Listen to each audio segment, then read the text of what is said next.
everyone, and welcome to a very special road test video. We're with Paul from the Live to Drive channel, amongst others.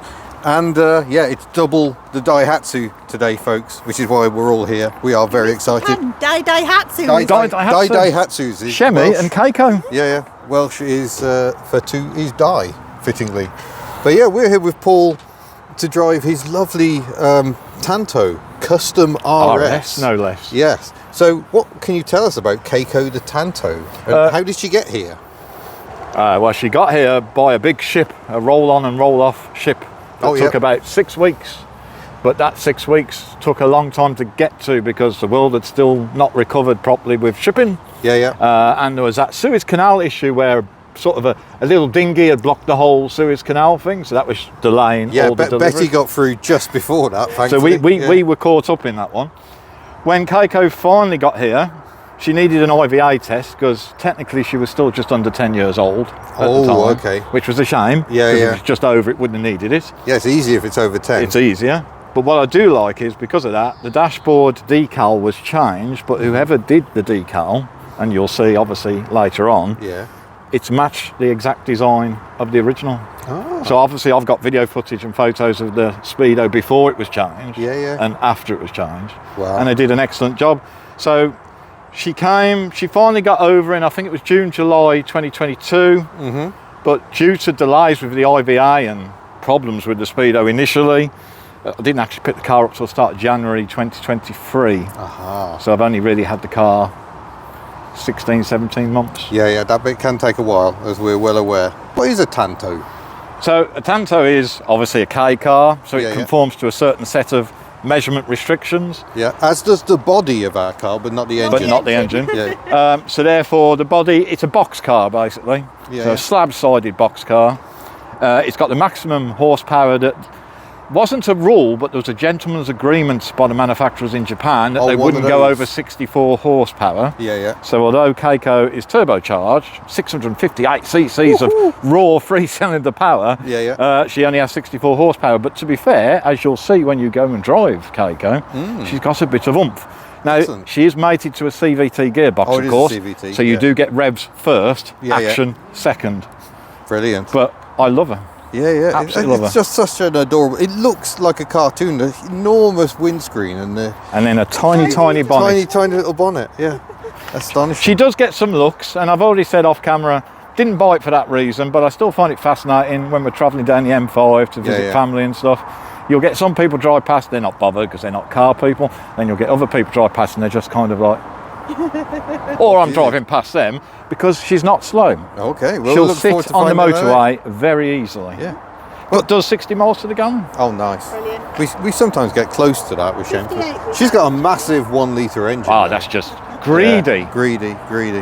Super. Well, thank you very much. We shall continue with our test. Thank you very much. And we'll have a closer look around. Thank you very much. So then, Queen Daihatsu.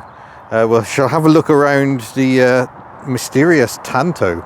As you've shown, the sun's gone in. The colour is majestic. Glorious, and I believe she's had some paintwork done recently.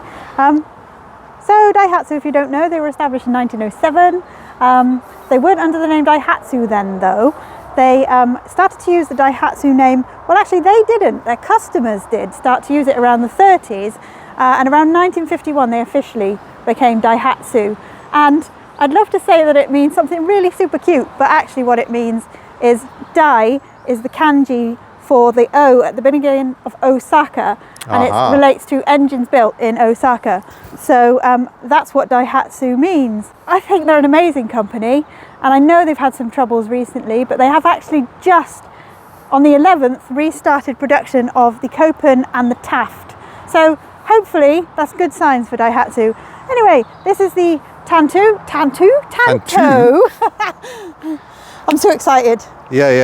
This is the Tanto Custom RS. Turbo. It has a turbo, which means it goes at 64. It has 64 brake horsepower. But of course, that's on a considerably smaller engine than Shemi's. This is only 658cc versus Shemi with her, what is she, 56? 989. At 989. So an incredible return on this vehicle. This comes from the same sort of line as the Move, the Tanto, and it is a mini MPV, and It's incredible. Like, should we go and have a look inside? But they first came out in about 2003. Yeah. First generation was till 2007. Second generation till 2013. There's been various changes. So from 1 sliding door to 2 sliding doors on the rear. As with Daihatsu, I could talk to you about the midget line, but we won't go through that just now. But they developed with the driver in mind and the end user in mind. So this car has changed because of feedback that they've received and got better and better with time. But let's go and look at it. Let's go and look. Go open the rear door. Let's go and have a look. Oh, how do I open the rear door? Just pull the handle and let it go. Okay. Because I'm going to have to go wide angle for this because it's so cool. Just pull it, let it go. Electric sliding door. Electric sliding door. And then what I find incredible, if you just take the camera for a moment, is the fact I am a fairly tall man. I'm about 5'9", but if I get in, look at the leg room. And this car is tiny, 3.3 meters long, I think, the same as our Charade. Absolutely K-Regs. Yeah. But there's so much. But we find this. The more Daihatsu we're seeing, the more we see this. Yeah. It is very much about and comfort. Lots of things I can play with. I don't think I can fold the seat from here, but we will do that because here's another trick. There is no B pillar on this side. No, look at that. The doors also open to 90 degrees, much like our own Charade. And yeah, if I fold that down, we've got somewhere to have your drinks. But there's more on the subject of cup holders. Oh yeah. I know we're a bit premature, but let's do it. That's a nice little pleasing mechanism. So yeah, there's storage everywhere, there's airbags everywhere. Oh yeah. But it's the storage in the roof. Box. Oh yeah. Here and here, and they're all soft open, soft close. Yeah. Look at that. And there's even more thing of beauty in the rear as well. There's some more. I open the tailgate, which I need to do to keep myself dry at this point because it's just started raining. It just started to rain, so that's helpful. Gull wing storage in the roof. It's amazing. Very, very practical car. And on the subject of practicality. Oh yes, the rear seats. These take some sussing out. Yes. Get the headrest so the headrest goes down. Doesn't the back of the seat go down first? Yeah, I need to come around here to do that. Fold the seat down like so. If I then pull this and then there's a lever. You can pull, the whole seat goes forward, and when you've got this seat further forward, this is always the way. I remember doing this on a Vauxhall Zafira. It actually goes flat in the floor to give you flat space. Yeah, so these are proving quite popular, as you can imagine, with the micro camper. Folks. Or apparently you can put the seat back up there and just have a tiny seat very close to the floor. I could definitely reach the floor there. Would maybe not recommend. But what a practical space, because it's just a big rectangle. Yeah. So we've got a conventional door on this side which does open to 90 degrees. We've got the obligatory wind deflectors on the outside, so you can have the windows open a bit. I'm coming in a bit even closer. though we've got full climate control and everything. You've got little coat hooks on the back of the chairs. Yeah. Storage here, and there are some Tanto facts that Paul has kindly put in place. So it's mystic red metallic. Very, very nice. And because it's raining, maybe I'll jump into the front. Shall we get in and shut some doors? Yeah. So while he's looking at that, let's look at some more details in here. Oh, bang. Yeah, let's take the opportunity to look at some more details. So there's even more storage. Yeah. And even more storage. Bit more down there as well. And put the armrest down. Oh, yeah. Even more storage. Yeah. Even in the little armrest. You can't quite appreciate how small this car is. Yeah, look at the headroom. But it's massive. I could wear a top hat in here. It is crazily well thought out, just like Chemi. Really nice. And of course, you've got your flare. Yeah, distress flare. Yeah, but also very practical door pockets as well, because they will fit a good bottle in there. But yeah, I like, as you said, the Speedo's now got a decal on it, so it goes up to 100 miles an hour rather than 140 kilometres an hour. That looks really nicely done. Yeah, because they were very careful with how they did that, weren't they? What does that do? Eco idle off. Okay. Oh, I can do the door from here. Oh. That makes it the perfect taxi. And also, I'm sure you're wondering, because you know about Chemi and the L251 and the Hello Happy, The Tanto, actually, and it is the Tanto, because I've been saying this, I'm thinking, is it the Tanto? If you get to 2 hours, it does a little bong like an aeroplane and tells you that you should take a rest because you've been driving for 2 hours. It's just so sweet, these little touches. Got some reading lights as your charade. Yeah. The interior mirror is comedically far away, as is the windscreen. I mean, that is... That's definitely a T-shell for Mr. Furious. This is going to be a very odd driving experience. It's stopped raining. Do you think we should have a look at the engine now? Yes. Oh, you can turn the power door off as well. Because it is familiar, but obviously it's got a turbo and whatnot. So it is and it isn't. So here we go. This is perhaps the tiniest bonnet I've opened in my life. Look at it. It does not go up as high as the roof of the car. And we'll just slap that in there. And in here, you can just about see the KF DET engine, KF3 I think it might be, because it's a 3-cylinder engine. So we've got the intercooler is up here, the turbo the turbo is down there I think. That'll be where the exhaust is. Tiny little battery. I tell you what, we are never complaining about what Chemis like to work on ever again. I was just about to say that. We shall never complain again, Shemington. Remember that. Proper letterbox access. They've even got some history on here. So 5W30 is the oil to use apparently. Oh, same as Chemi. Yeah. The last serviced in 2019 in Japan. What a bonny little thing. She's glorious. Where does this go? Oh, way up there. What do you think, Chemi? Chemi's looking worried. Chemi, you will never be replaced. We'll just have Daihatsu friends. Are you sure? Yes. Right, let's chuck our bags in and off we go. Okay. Before we do any further testing, I found more storage while I was left in the room. Yeah, look, you can get a tissue box in there. Is that one as well? It is. Have a look. No way. Extra storage. I thought that was airbags, but no, the airbags are in the top of the dashboard apparently, which seems an awfully long way away. But I'm going to start her up. That would be a good thing to do. No, you've got yours there in the steering wheel as anticipated. Got eco idle. I don't know what that is. Well, so far, so familiar. It's saying, oh. So this is an interesting thing to know. This is because we've got a little thing in here where you're meant to put your card in when you go on toll roads and the like, I think, in Japan. But let's have a listen. That sounds quite familiar, but juicier. Yeah. But a little bit different at the same time. Windscreen wiper test will do, as it seems to be raining. Oh, good wash. Oh, good wipe. Look at that. That is good coverage. It seems so far away. I feel like I'm sat in the back of the car. The windscreen is that far away. Let's do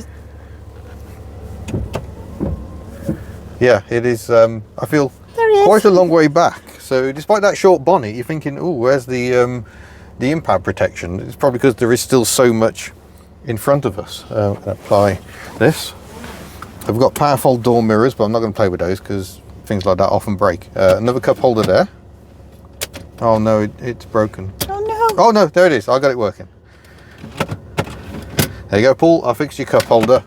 We don't charge for that service. Full digital climate control, obviously, and this weird little controller for the CVT.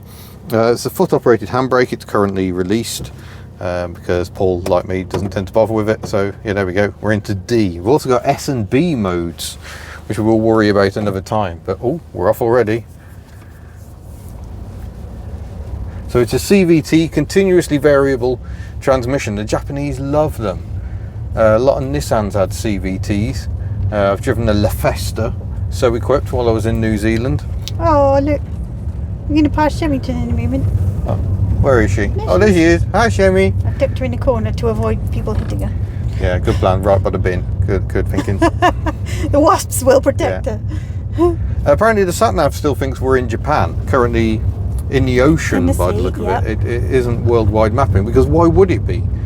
They can't have anticipated that these little cars would be going all over the world. They were just for the Japanese market. So far, so smooth. Get out of this horrible roundabout and onto the road and put the Tanto through its paces. And what can you tell us about the etymology of Tanto? So Tanto comes from the Spanish or Italian, and it means so much or a lot. And of course this car is a very small package that delivers a lot. So that makes sense. Very fitting. And it was what was one of the trim levels called? Oh, the happy. Oh, it's happy something. Yeah, Happy Comfort or something. I have to try and remember. I think it was after. It was like Happy Spaceship or something. Yeah, probably it'll be very Japanese. Oh, I'm going to do a rear wiper test. Oh. Just while we're waiting here. That's miles away. Yeah, look at that. It looks like Chemy's wiper on a far larger screen. We've got an indicator beeper. I'm not sure how much I love that. How are you finding visibility? Because there are a lot amazing. of windows. It's like driving around in a goldfish bowl. Let's wait for this Passat. And then we can unleash 64 brake horsepower. Here we go.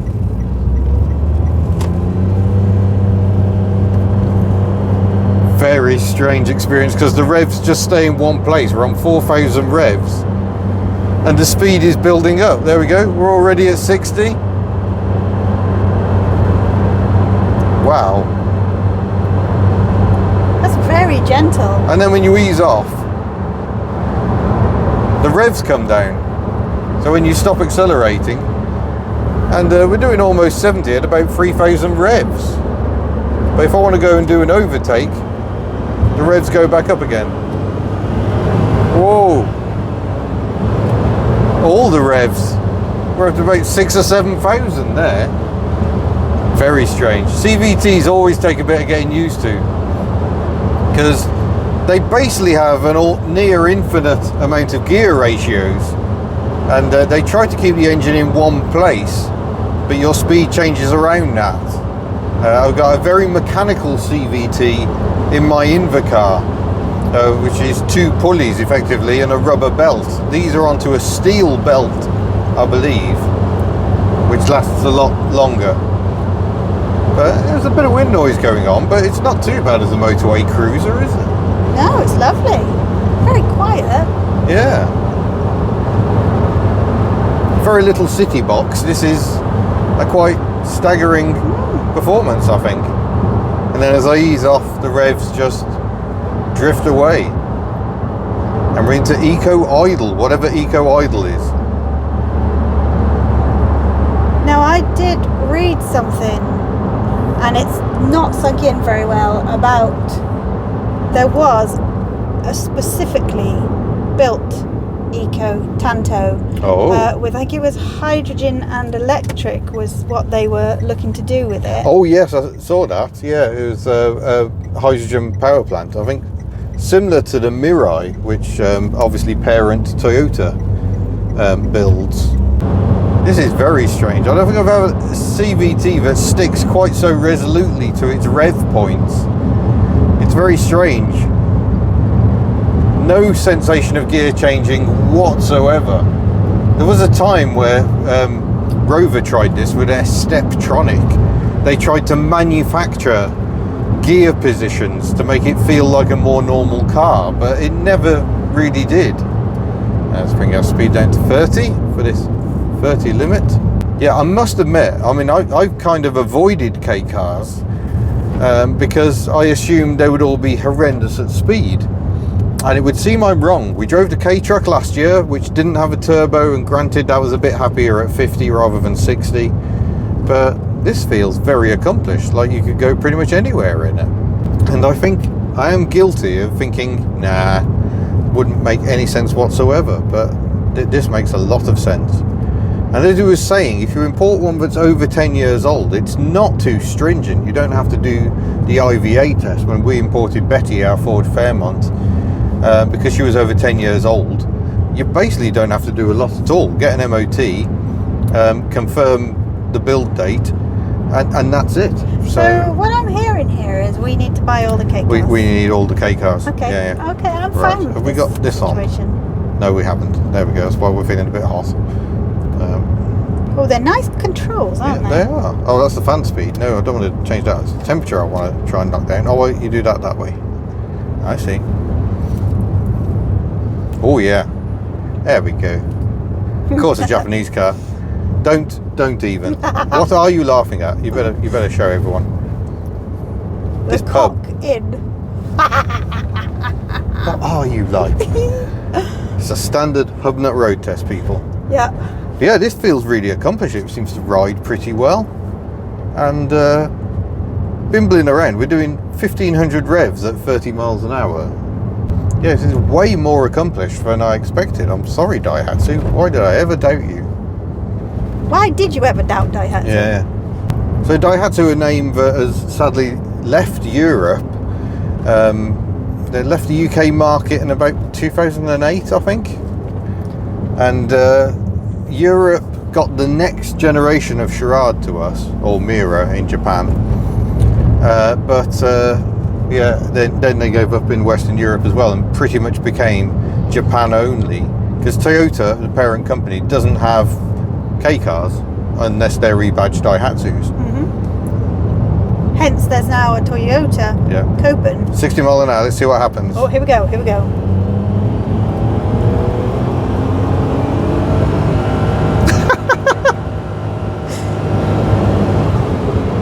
That's crazy. As Paul was telling us earlier, it's like it takes a while for the body to catch up with the engine. That's what it feels like. It feels like a really badly slipping clutch. I don't think that's the quickest way to get this car moving quick, to be honest. I think you want to keep the revs with sort of half throttle, about 4,000 revs, and she still picks up speed nicely. I think planting your foot just makes it noisier without being any quicker at all. But yeah, it feels, you know, we're hurtling along here. Well, you showed a lovely view. It is rather nice. And it's feeling very accomplished. When you look at the height of it, you think it might be a bit wobbly and unstable, but it feels really smooth and planted. There's a fair bit of road noise coming through, but it's not massively untoward. It sticks and rolls in the same way that Chevy does, doesn't it? Yeah. Because our Charade, no anti-roll bars from the factory. I don't know whether this has or not. When I say roll, I mean nice. Oh, he's stopping. Oh gosh. It's alright, the brakes are good. Yes. Oh, it's got a stop start. We need to look at this because I think this eco is relevant, and I think we need to do a little on-the-spot research, find out something. I think it's stop start. I think that is your eco idle. Maybe. Well, I don't know if you noticed, but there's a little leaf decal here. There is when I'm driving economically. Yes, exactly. And then as soon as I put my foot down, it goes out. It goes no leaf. Yeah. Oh, this is hilarious. This is so nice. We're still in the sea, apparently, somewhere off Japan. But apparently it does occasionally show you in Japan. So it must get very confused and go, well, I must be in Japan. Just casually drive over people's houses and things. Yeah. But yeah, lovely big windows. So that's what the Japanese like. So you can open the window, but if it rains, you don't get wet. Let's go all the way down. Absolutely as joyful as we thought it would be. Yeah, look at that for a window opening. It's like being in a bleeding convertible. So there are these other modes. There is a sport mode, but normal mode, it seemed to rev to about 7,000 revs. What on earth does S do? Oh, we're just coming into a 30, so we'll find out when we get to the end. Yeah, not in the 30. I just want to demonstrate just how gently this car pulls away. So if you're in a 30 limit like this, clear on the roundabout, can proceed. It's doing 1600 revs and it's got us up to 30 miles an hour. But now I see the 60 mile an hour speed limit. We're going into S mode. The revs immediately build up more. Are we ready? Oh, that's so mean.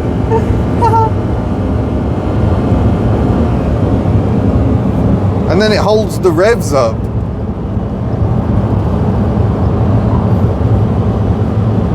But it doesn't feel any quicker from when it's not in sport mode. I'm going to put it back in D for the sake of our own sanity. That little engine, twin cam, 3-cylinder engine, screaming away. And yeah, that's not the way to drive a CVT. I don't have much choice in torque. It's wide open throttle everywhere. But yeah, this is a different kettle of fish altogether. This has torque. So I'm sat in the back here and I'm feeling mildly calmer. So the first generation of Tanto was 2003 to 2007. They came in an L trim, an X trim, then they had the 2 turbo versions, which I believe were the R and the RS. And then in 2007 to 2013, you had the 2nd generation of Tanto, which came with 1 slide-in door. Yes. The 3rd generation came with 2 sliding doors. Ooh. And also, in a cross-badging thing, it's also branded as the Subaru Chiffon, I believe. Yeah, 3rd gen is. Yeah, never Subaru seen one of Chiffon. those in my life. No, and from 2019, there's a very particular Daihatsu platform. I forget what the initials are, but from 2019 there is another generation, and again, that is also the 2nd generation of Chiffon as well. So yeah, now I'm calmer. I've remembered things. We got way too excited. Way too excited. Way too excited. So just on the gear control, works quite nicely. So you have to press the button to get out of park and reverse into neutral, but then you can just flicker down and into the different modes. Braking is to give you some effectively engine braking if you're going downhill and you feel a bit more, but then you can just come up all the way to neutral without having to press the button. I quite like that. It just makes life a little bit easier. And also you'll note in reverse, A, we get a reversing beeper, standard Japanese. B, we get a lovely little reversing camera. That's a lovely clear camera, I've got to say. Yeah. Oh, we haven't done this yet. Oh, that beeps as well. Not sure how I feel about the beeping. Assume everything beeps. Everything beeps.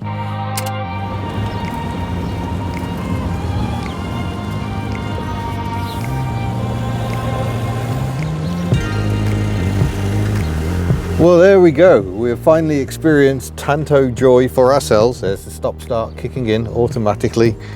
Yeah, way more practical than I thought. And for the footprint, the amount of practicality in here is absolutely insane. So we must surely try and buy one ourselves. Thank you ever so much for watching. Thanks to Paul, Live to Drive, for letting us drive this beautiful example. We shall see you in a future video. Farewell. Ka-choo!